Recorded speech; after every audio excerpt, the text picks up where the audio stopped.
Shalom Balandi, il y a émission Fréquence Témoignage. Que Dieu vous bénisse abondamment.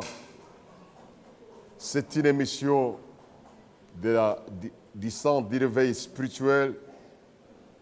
Une émission qui vous est proposée grâce à l'implication personnelle de l'homme de Dieu, l'évangéliste et le ministre de la Défense du gouvernement céleste, l'évangéliste Claude Kabougnou Alessa. À la présentation, c'est votre humble serviteur, l'apôtre Adolphe Alexis Mokouz Arokat.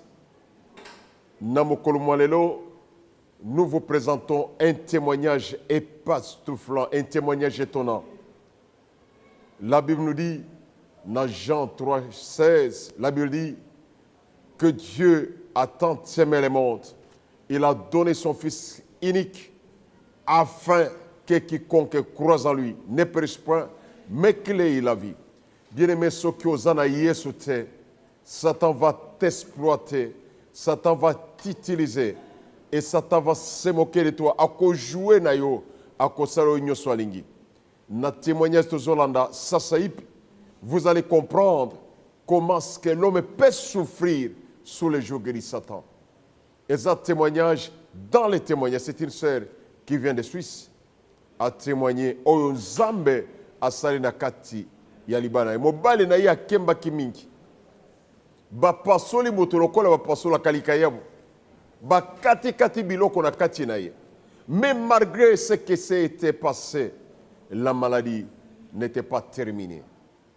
Moto oyo basali likambo ya bongo eye ko salete cancer e ko bimali susu na mukongo e sali litutu na se ya mukongo na ye. Nous allons suivre ensemble la sœur qui va nous parler. Tolandi Bissogno s'assemble, sœur Akoloba. Na vie à poto kozala yo moko na bana eza chose facilité. Mais nzamba asalaki nini? Alobaki na nga lobi na nzela na yo mobali na yo arobika. Soki yo tiki mobali wana arokufa. Eza plan mais na minute oyo tozoloba boye nzambe oyo nga nasambela nzamba walesa azongisa mobali na ndako après 7 ans na maladie na libanda cancer ebandaki na libanda premier cancer diable abimisaki po abomaye nzamba abikisi ye balobaki cancer esilaki asali 4 ans banda ba opéra ye cancer esilaki mais ekosala ke mkomo tozosambela tozolandaka ba image ya papa otolanda yango du matin au soir tolala kalem susu tokomi 5 heures du matin tolekani tellement to bandi otala ngo journée momba ti 5 heures po biso eza en direct tant bino bo sambela biso kuna tozomona bino alors esala ke ezaki jour na biso ya prière tolobaki mukola prière na biso to sacrifier banzoto na biso ekolala na mabele tokotika bambetu to bana olala kana se tolala kana se tolalaki na temps ya pause totie ba image ya papa tozolanda wana cancer à papa et si là 4 ans ba opéra cancer et si la premier cancer et ko sala ke tolali na temps à pause to prier to bi to pema tolali boye ba image ya papa ezola kisaraka papa ala musinga alobi nanga lamuka nazo ka passe ngana bi papa to uti ko bondela ka sikoyo awa tolobi amen to pema ozalaki bien nini alobi nazo kokate memanga na hôpital. Dans la même hôpital, tozo bondela, tozo en plein, donc to bondela. Pas ce où tu as, yambala kaka. Mais moi l'ambala koma ki tata mukolo akomi komi gumba akomi akoka ki lisuta bi mama toki hôpital. Na lobi avant to kene to bondela. Na bondeli pona ye na memi en hôpital. To komi en hôpital kuna tikali baluki ba moni elorote sata na bombi malade. Ba moni elorote. O eloko ezate oza juste constipé. Ah, to sala inde ni to bito benga nzamba walesa tango ekoki poto belela e lisusu téléphone na to zwa papa te to zwi bana walesa toujours charisme to sololi na papa Diedo to sololi na papa Diba to eko sola na dernière minute na papa Carlos nzambe wana asali ke maladie o ebandai ko bata ma place ba demo ba bomba ki yango ezala révéler à partir de la prière.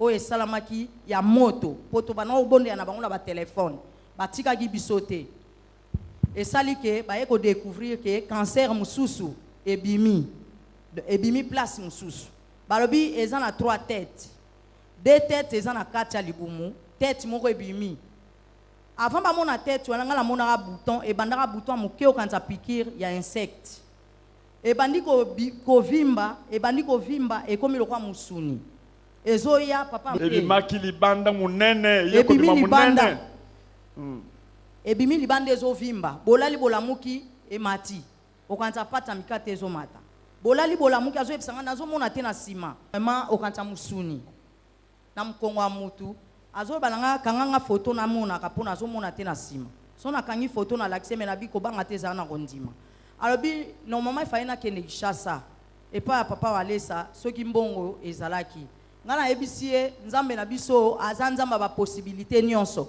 na miniti oyo ndenge olobi boye ozovoyage nga abi totiaka kondima tobanda badémarche ozovoyage dans une semaine 2 semaines ndenge nzambe akosalela ozokende kende okoma sur place tango yo okoma makolo kaka okotya liboso ya porte nayebi ke nzambe awalesa akosala déjà bikambo tobandi badémarche préparation ya voyage apapesaki 2 semaines tozobengana na papa Diba papa Diedo aye kokoma awa akomi awa esalaki ke baprie mpo na ye mpo aniati makolo babondeli mpo na ye ndenge papa batu bademon ya mike oyo babandaki kosakana ezalaki likambo kaka ya kotya boye donc babengani tu bademon papa abondelaki papa Diba papa Diedo bazalaki toujours wana papa abandaki kozanga te na bapriere abaki nga na ye limabondeli nzambe na ye ayokaki kolela na ye nzambe na biso aexosaki biso papa asimbaki mpe place yango namona bango na foto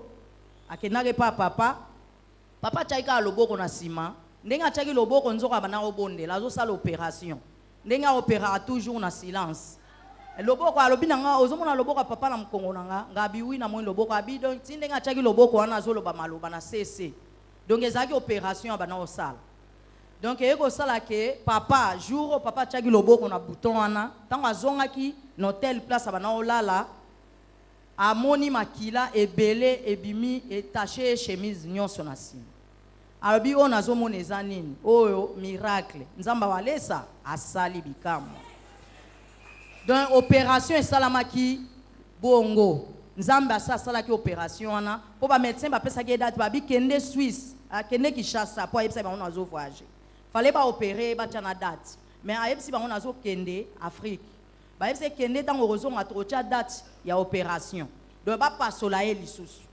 botalaka nzoto bapasoli déjà banda tolo tiawa babandela su bapasola balongola su eloko nini su bakolongola mpo atika na estomac moke boye balongola presque biloko nyonso akati eye kosala ke mpona kokende kokata mokuse baoperaki ye lisusu te nde bango bakanisaki nzambe awalesa aconfondre bamédecin opération esalamaki déjà papa ntango azongi natali bouton ebandi kokauka yango moko epasuki esali lokwa signe ya croix etie boye na libanda bouton epasuki nakangi foto nalakisi papa nga bi nzambe awalesa asali opération mpo nga nayebisaki papa loboko ya moto ekopere yo te nayebisaki ebongo bizala na kondima nzambe awalesa opéraki papa donc opération ya papa esalamaki bongo bakene hôpital balobi cancer esili bamédecin batali babi me tozomona eloko te esili eloko ekauki yo kaka wa mpo edérange yo te tozolongola juste eloko ekauki tolongola yango pour pas ke edérangera yo sovandi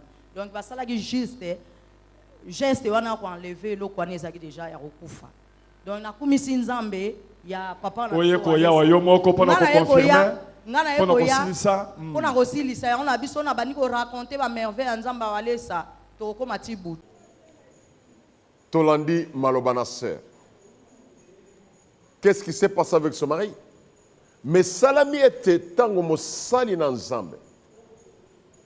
Aye ko sambela par une courte prière. Dieu, qui est le Dieu multisystème, Dieu a fait quelque chose. Litutu wana e pasuki lokole kulus. Bilo kozana kati ebimi.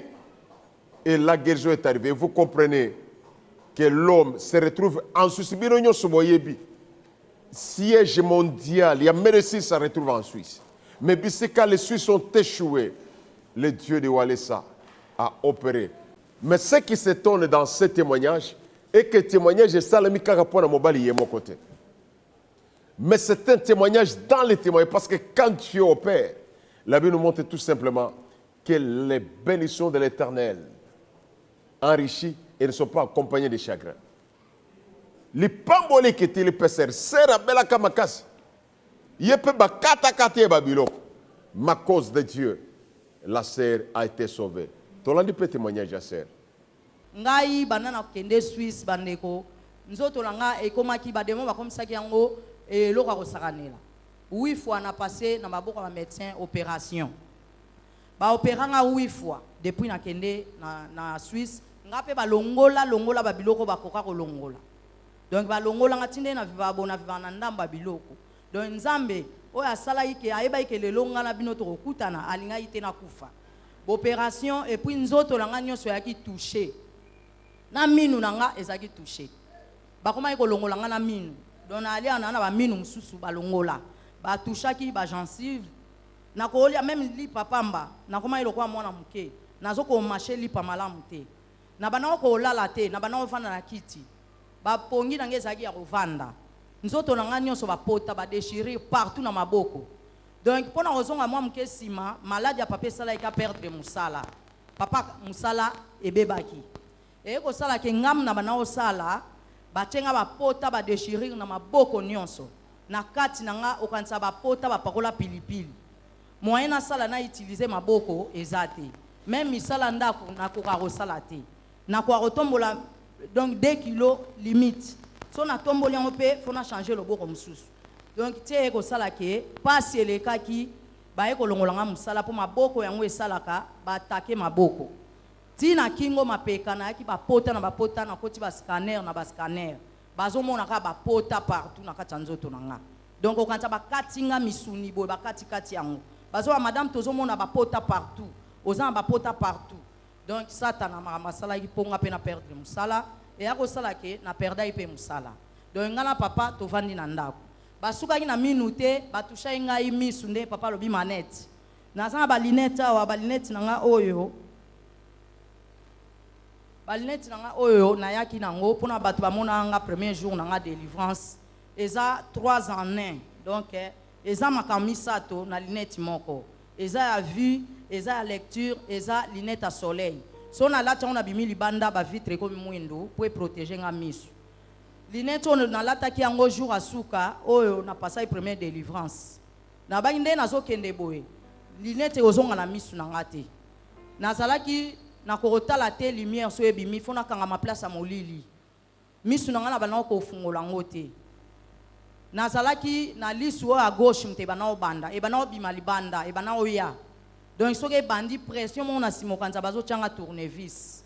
Soke bandi na lisu o ezu mususu ekena mutu. Mutu na nge bana opela moto bandeko na bana okata suki lokwa batata. Pendant 10 ans. Pendant 10 ans na bana okata nde batata ba coiffe. Na bana okema na salon bakati nga coiffe.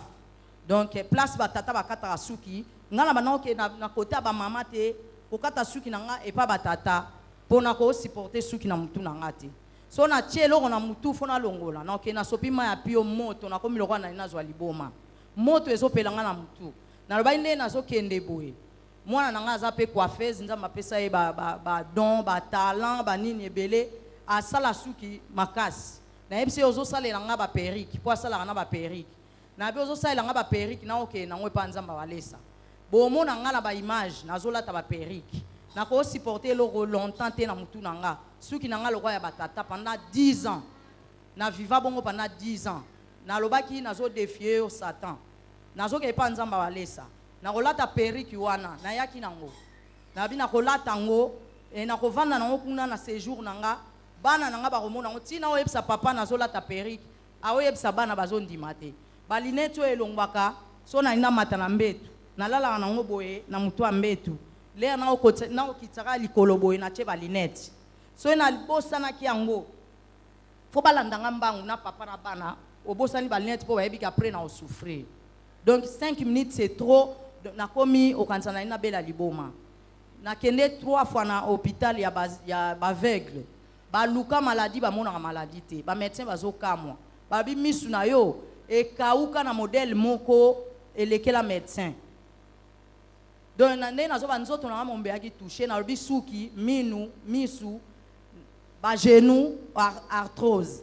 Nazana bakisi ya na memaki yango natiki bakisi natiki musu ponda kuna biso ekoma ki lokwa pharmacie. Okanza toteka bakisi kuna o bakisi ya diabète natiki mususu parce que kuna so bapesi o bakisi po balobi o melango à vie. Bapesa rebele stock ozana ona ndako mais na baki na omemaka ndamu loko échantillon. Oyo eza bakisi bachakinga mafuta na estomac cholestérol. Donc balobaki nanga na melango parce que ezo silate biloko nyonso na banango lia fona kanga photo parce que na ki suivi na diététicienne. Na banango komi tuba batonga na nzoto na ngai batonga wana nzamba sala eke na supportango lisute nzoto na ngai koma iko boyango. Bita batonga na ezaki pona perdre ba poids. Pour plus nazo zo ba poids plus nazo sucre zo mata. Donc ezaki na konda nde bomoni ngai awa na komozonga ngai. Po nazaki na koma muke loko a jeune fille à 12 ans. Na koma ki muke et il fallait na perdre à chaque fois ba kilo. Oyo eza ya tension. Baki sa tension naza ngo stock na ndako. Na oyo naza ngo stock na ndako. Na boya ki wa batonga o pe na ngo stock na ndako. À part wana naza bakisi ya ba inflammation, naza na bakisi ya ba arthrose, donc naza na bakisi ya ndenge na ndenge o mutako banda pe pharmacie. Mais na baki ngana bakisi. Alobi alingaka banda pharmacie. Obesi maboko makasi pona Jésus. Zamba walesa asali bikamo na bana. Donc ngai batouche nzoto basali nyonso me bakwei na mai. Nzambe ya walesa esali ke bana nyonso baki bloqué. Bana bazaki bloqué misala ba makambu nyonso ezaki pasi voire même libala mwana batouchaki yango. Mais nyonso wana nzamba walesa révéler tout. Donc baza sous na place a obata mate. Donc bandoki oba salaki bandoki ba travailler na mobali ba bengani mobali 7 ans. Balandi mobali ba pese malade ya cancer. Mobali ndenga zawana ba pasola ke na kati ba kati estomac moyen alia biloko ebele zate fo alia ka moyen eloko muke ba kati biloko ba longoli biloko musuna libumu. Donc pas ma mindele kuna bazo kata tika biloko musu ba longoli. Et ko sala ke mosala mobali baby mobali azongi na ndako. Mwasi pe ba travailler nzoto mobimbaka po ba sala te. Maboko, makolo, miso, zolo, matoye, biloko nyonso donc ba genou, ba pota zoto mobimba. Nyonso wana po asala mosala te. Balandi e pa ban. Ba travailler pe ban ndako désordre. Il faut bon na démonstration. Wana ezala ki bandoki moko ya pembeni. Ba travailler pe nde kwa mwasi ba bengani mobali 20 ans. Amen. Tango mwasi a découvert biloko wana parti à poto nde sali ke mobali azonga mobali a joué délivrance mwasi pe a joué délivrance famille pe a joué délivrance. Allez encore que ça reste rien, qu'elle soit libre au nom de Jésus-Christ, qu'elle soit libre au nom de Jésus, qu'elle soit libérée au nom de Jésus, qu'elle soit libérée au nom de Jésus, qu'elle soit libérée au nom de Jésus. Tu as tout enlevé. Qu'elle se sente libre au nom de Jésus. Qu'elle se sente libre au nom de Jésus. Qu'elle se sente libre au nom puissant de Jésus-Christ. Je déclare le feu du Saint-Esprit. Que le feu consume tout ce qui l'appartient. Tout ce que le diable avait. Je sors.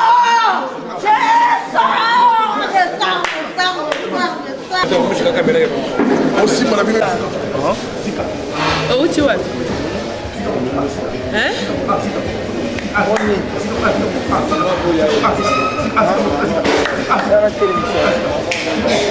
Tu es mon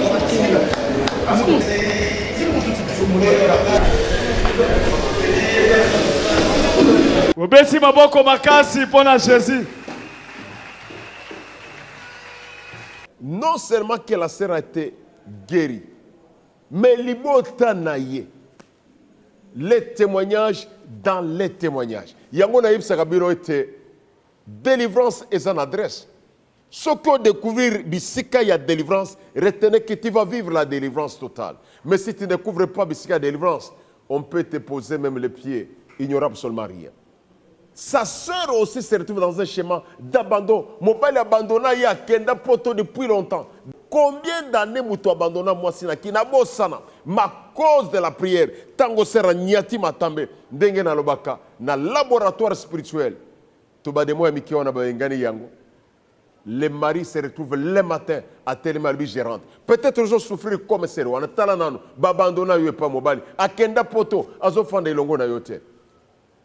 Quelle souffrance? Souffrance ya lolengeni. Otikali na ba nozo kemba. Mobali a benga kate possibilité même de croiser les athées. Pour comme on a il faut les billets, il faut les passeports, il faut les prises en charge et tout ça qui pouvait le faire.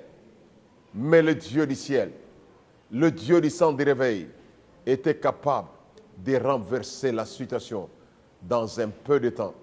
Ça peut aussi être ton cas. C'est la Katina Mukusa, le banape témoigner je vais boire un zambasali. Oh bonela ipona musala azwaki. Azui musala. Azui musala donc moi na ona baki aki na difficulté ozwa musala atinda ka dim na e pa papa alobi botinda dim na nge pa papa alesa nazana kondima so papa alesa bondeli nzamba opianga musala. Na minito azui musala. Azui misala mi balé et se présenta ki likamaroka moi. Misala na biso to sala en Europe tozwaka toujours ba transport. Ozwa bus, métro, train. Mais ça li ke musala ye na porta ndako ya mwana. Misala mi balé. Avant na immeuble na ye na likolo, misala mi balé ba bengi ye mukolo moko. Tango papa bondeli asali demande 2 places na même immeuble avant ndaka. Donc, azui musala, il y a salaire paye à bien. Kaka na immeuble sika fanda kanase et comme ceux qui musala azui répond à 12h à mati du collège. Amati ke talabana. Azongi nase. Donc nzamba pesi musala, nzamba. Or kazala kana batu wana chaque fois ba mona kayete. Mais batu ba yeko découvrir ye tango to sambeli na kama offrande na ye azui misala mi balé aponio yase na minute oboy bazo fute na ndenga bien.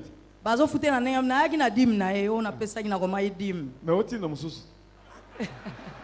Beta maboko makasi pona dim. Amen. Mama lingalo makambo ebele. Omoni ke awuti na Suisse kuna décision aya atika linette alata perike. Alati perike na ye. Et puis, kitoko na ye zongi manamoko. Donc, libota mobimba délivré. Le lenge yope. Souffrance et bandit na yomoko, na mobali, na bana, na bakoko. Et toute la famille sous l'oppression satanique. Qui peut t'aider si ce n'est que le Dieu du ciel qui peut t'aider? Mon frère et ma soeur, ne te découragez pas. Croyez qu'il y a toujours une possibilité.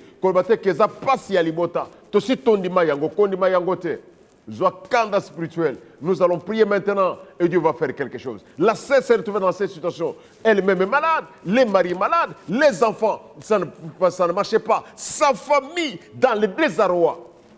Mais Dieu a fait quelque chose. C'est le même Dieu que nous allons prier pour toi aujourd'hui. Il va intervenir dans ton cas. Je vais prier pour toi, mon frère et ma soeur.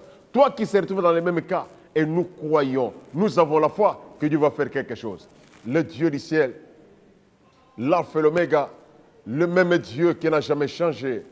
Je recommande ces foyers, ces familles disloquées, ces familles et ces foyers dans le désarroi en tes saintes mains. Dimanzambe le bokona yanguya, le bokona ya délivrance et bango. Et si bango Seigneur, bamona gloire na yo, bamona puissance na yo Seigneur, que ces familles soient délivrées, qu'ils contemplent ta visitation. Au nom de Jésus, nous avons ainsi prié. Amen. Que Dieu vous bénisse abondamment. To pesibino merci mingi pona kolanda biso. Numéro ezo le canacé, il y a petit écran. Et que ça a été, tu as un problème, une situation, tu as besoin d'une intervention. Benga na un de ces numéros-là, toko pesa yo yano, toko sambela pona tina na yo, nzambe akwa accorde yo délivrance. Ozana ndeko na zana problème awa na Kinshasa lokola seri wana. Oye biki sinde kona na Kinshasa parce que benga kiawa, asali ke ndeko na ye aye kokota awa. C'est ce qui a fait que ndeko na ye a eu délivrance, a eu réponse na eyano. Combien d'années de séparation avec son mari? C'était déjà le divorce consommé, mais à cause d'un jour de la prière, voilà qu'il a trouvé la solution. De la même manière que vous en avez à distance. N'oubliez pas que la Bible nous dit, crois, tu seras sauvé, toi et toute ta famille. La Bible dit, celui qui ne prend pas soin des membres de sa famille est plus pur qu'un païen. Et c'est ça la pensée même de Dieu. Les numéros passent, qui nous appellent, nous sommes disposés. Il y a kokende, ko sambela pona bango, ko visiter bango, pour être nzambe na biso à ça quelque chose. Merci beaucoup, vous tous qui nous suivez. Matondo mingi nande konabiso webmaster Albert nakati à Norvège. Oazo sala ke site nabiso ezala loger. Tobo santé pasteur nabiso Julien Walesa nakane rande ba oyo ba sala équipe oyo ya media nabiso nakati ya poto. Notre bien-aimé papa Diago nakati à Paris, papa Séraphin oazali ko kamba pe lingomba nabiso ya centre de réveil nakati ya Paris. Tobo santé ndeko nabiso moyembi na Suisse. Parce que témoignage est outil en Suisse et pas il y a pasteur Mouyembi Walesa noyau et c'est bandit qu'on a en Suisse. Il y a prière, il y a kafo nakati en Suisse. Prière et c'est bandit. Vous êtes intéressé pour le ministère de Walesa Ministries, vous pouvez contacter cet homme de Dieu. Zamba Pambola Bino, Zamba Pambola Bande Konyoso Oyo, Bazari Kosala Musala, Awa Nakati na sans de réveil. Le retour caméra Omen, notre bien-aimé Kayena Oyaza Sima ya machine pour la mokolo mwalelo. Il est en train de faire son stage. Tobo Sanité, notre chief, Papa Léon Max Kanyoka Perdouble, Nzambe Apambole, Tobo Sanité, monteur Nabiso spécial, l'évangéliste Marquis Kapiamba, Papa Fiston Kadiata, Naba Oignon Soba qui travaille sous coulisses, Poète Moussala Issa Malam, partout où vous êtes, que Dieu vous bénisse abondamment. Tobo santé notre sœur Nicolette oyazo sala ke ba mission ele kasiri Facebook azo partager ngo na kati ya Canada na sœur na biso Sandra Biwete na kati na poto na Europe oyazo sa aussi que ce travail peut se passer sur Facebook bisika nyonso bozali nzambe na lola apamble tous les amis de Walesa nzamba apamble bino bobo sanate mokolo ya le 4 septembre 2016, na 22h, area Kinshasa, Moussa Nzambe, azana communication très importante pour nos amis de Walesa dans le monde. Bon, on a sur Skype, Nzambe à Pambola Bino. Aux prochaines occasions.